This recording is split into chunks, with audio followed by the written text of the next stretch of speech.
Hello guys, இன்னைக்கு big pass வீட்டுக்குள்ளே X contestant எல்லாம் வராங்க அப்படிங்கிறது உங்களுக்கு நல்லா தெரிஞ்சிருக்கும். அந்த விதத்தில் சுனிதா மற்றும் வர்ஷினி வெங்கட் முதலாவதாக வந்திருக்காங்க. வந்த உடனே ஒவ்வொரு கண்டஸ்டன்ட்டையும் பிடிச்சி வேணுன்னு வெளுத்துட்டு இருக்காங்க அப்படின்னு தான் வந்து சொல்லி ஆகணும். சொல்லப்போனால் ஜாக்லினுக்கும் முகம் இல்லை, அதே மாதிரி சௌந்தர்யாவுக்கு என்ன பேசுறதுனே தெரியல, ஒரு மாதிரி டவுட்டடாகவே வந்து இருந்துட்டு இருக்காங்க.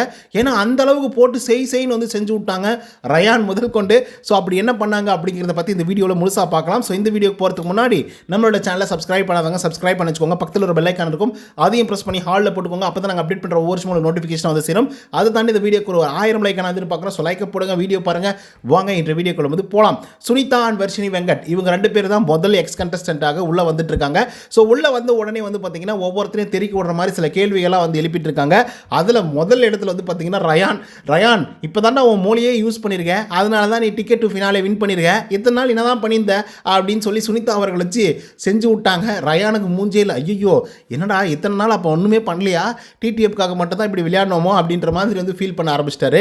அதுக்கப்புறம் அப்படியே டேக் டைவர்ஷன் அப்படின்ற மாதிரி டேக் டைவர்ஷன் எடுத்துகிட்டு நம்மளுடைய ஜாக்லின் வந்து இருக்காங்களே, ஜாக்லின் நீ நல்லா ஒரு கேம் விளையாடுறோமா, வேறு லெவலில் ஒரு கேம் விளையாடுறோமா, யாரெல்லாம் ஓட் பேங்கிங் நல்லா வச்சுட்டு இருக்காங்களோ, யாரெல்லாம் நல்லா கை தட்டுறாங்களோ அவங்க கூட நீ வந்து சேர்ந்துக்கிற, வேறு லெவலில் பண்ணிட்டு இருக்கிற நீ, ஆனால் இதெல்லாம் சரியில்லை பார்த்துக்கோ, உனக்கு ஒன்று இருக்குது அப்படின்ற மாதிரி சுனிதா அவர்கள் வந்து சொல்லியிருக்காங்க.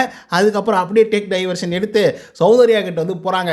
ஏமா உனக்கு என்னம்மா ஹாப்பி மோடு வந்தாலும் சரி, ஷேட் மோடு வந்தாலும் சரி, ஒரே மாதிரி மூஞ்சை வச்சிட்டு இருக்கேன், திடீர்னு ஒரு ரியாக்ஷன் கொடுக்குற, அந்த ரியாக்ஷனை பார்த்துட்டு கதற விட்டுட்டு இருக்கானுங்க ஒவ்வொருத்தரும். ஆனால் அது என்னமோ எனக்கு வந்து சுத்தமாக புரியவே இல்லை, ஆனால் இதெல்லாம் நீ மாற்றிக்கவும் மாட்டேன், சரி விடு அப்படின்னு சொல்லி அப்படியே டேக் டைவர்ஷன் எடுத்துட்டாங்க.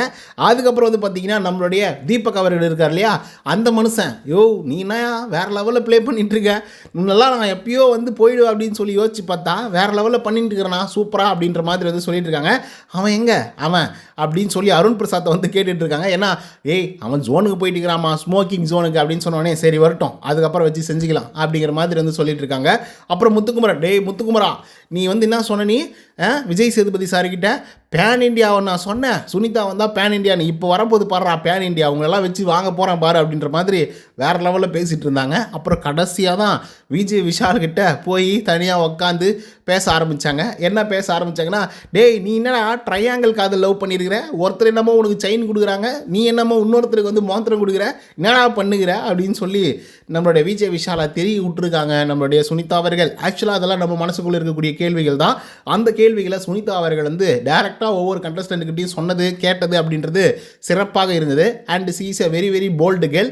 அதனால் எதையும் வந்து மனசுக்குள்ளே வச்சுக்காம அவங்களாம் எல்லாத்தையும் வந்து கொட்டிடுவாங்க.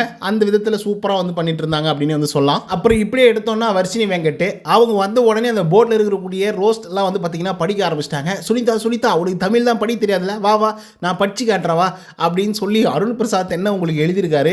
ஏமா சுனிதா நீ உள்ளே வந்தால் பேச மாட்டேன், நீ வெளியே இருமா அப்படின்லாம் வந்து போட்டிருக்காங்க. என்ன ஏதுன்னு கொஞ்சம் கவனிச்சு விடு அப்படின்ற மாதிரி அவங்க ஒரு பக்கம் வந்து சொல்லிட்டு இருக்காங்க. இன்னொரு பக்கம் ஏதோ சின்ன குழந்தை மாதிரி அவங்க பாட்டுக்கு ஓடுறாங்க, ஓடி வராங்க, சுற்றுறாங்க, கையை பிடிச்சி ஆடுறாங்க, லவ் பண்ணுற மாதிரி சந்தோஷப்படுறாங்க வர்ஷினி வெங்கட். ஏமா வர்ஷினி வெங்கட் இத்தனை நாட்கள் நீ இங்கே தானே இருந்துட்டு போனேன், அப்போல்லாம் என்ஜாய் பண்ணாமல் இப்போ ஏமா பண்ணிட்டு இருக்க அப்படிங்கிற மாதிரி வந்து இருந்தது.